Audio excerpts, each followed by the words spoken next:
Viral fever यानी कि virus से होने वाला बुखार एक आम लेकिन परेशान करने वाली समस्या है जो किसी भी मौसम में हो सकती है, खास करके मॉनसून और मौसम बदलने के दौरान।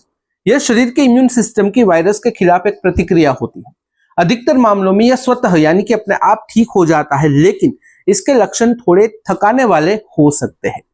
इस वीडियो में हम जानेंगे कि वायरल फीवर के 7 आम लक्षण कौन कौन से हैं, ताकि आप समय पर उसकी पहचान कर सके और उसका सही इलाज शुरू कर सके। तो आइए बिना देरी किए आज के वीडियो की शुरुआत करते हैं। सबसे पहला लक्षण है बुखार यानी कि फीवर। वायरल इन्फेक्शन का सबसे प्रमुख संकेत होता है बुखार। हल्का यानी कि 99 डिग्री फ़ारेनहाइट से लेकर तेज यानी कि 102-103 डिग्री फ़ारेनहाइट तक हो सकता है। कई बार सुबह को बुखार कम लेकिन शाम को बढ़ जाता है। इसके साथ ठंड लगना यानी कि चिल्स और पसीना आना सामान्य है। आपको ध्यान देना चाहिए कि वायरल बुखार में जो तापमान होता है वो धीरे धीरे बढ़ता है और 3 से 5 दिन में खुद उतर जाता है। नंबर 2 है सिर दर्द यानी कि हेडेक।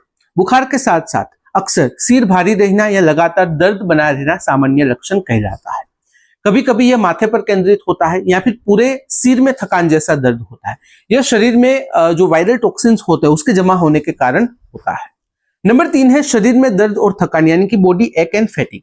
मांसपेशियों और जोड़ों में दर्द होता है। व्यक्ति को बिस्तर से उठने तक की ताकत नहीं लगती। यह शरीर की रोग प्रतिरोधक प्रणाली यानी कि इम्यून सिस्टम की वार्निंग होती है कि आपको आराम करना चाहिए।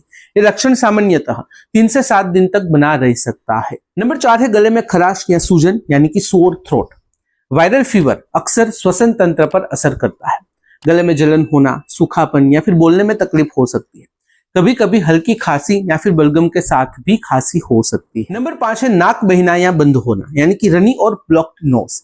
छींके आना और लगातार नाक बहना या फिर नाक बंद होने से सांस लेने में परेशानी होना, ये लक्षण दिखाई दे सकते हैं। ये जो लक्षण होते हैं फ्लू या फिर वायरल कोल्ड से जुड़े हुए होते हैं।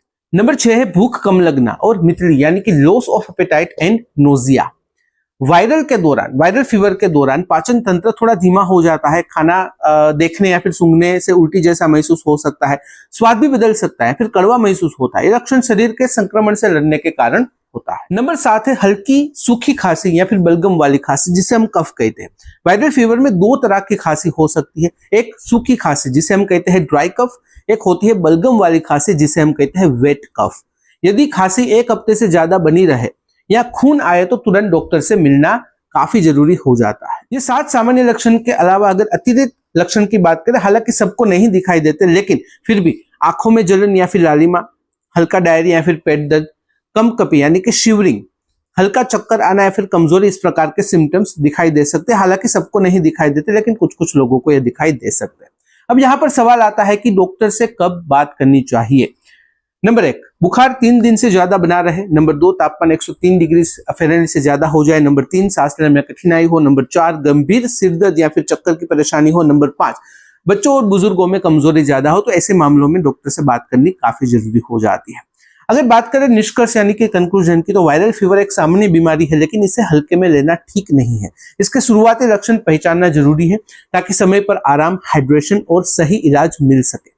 अधिकतर मामलों में घरेलू देखभाल और आराम से आपको ठीक लगता है, बुखार कम हो जाता है। लेकिन यदि लक्षण बिगड़े या फिर लंबे समय तक बने रहे तो फिर डॉक्टर की सलाह लेनी काफी जरूरी हो जाती है।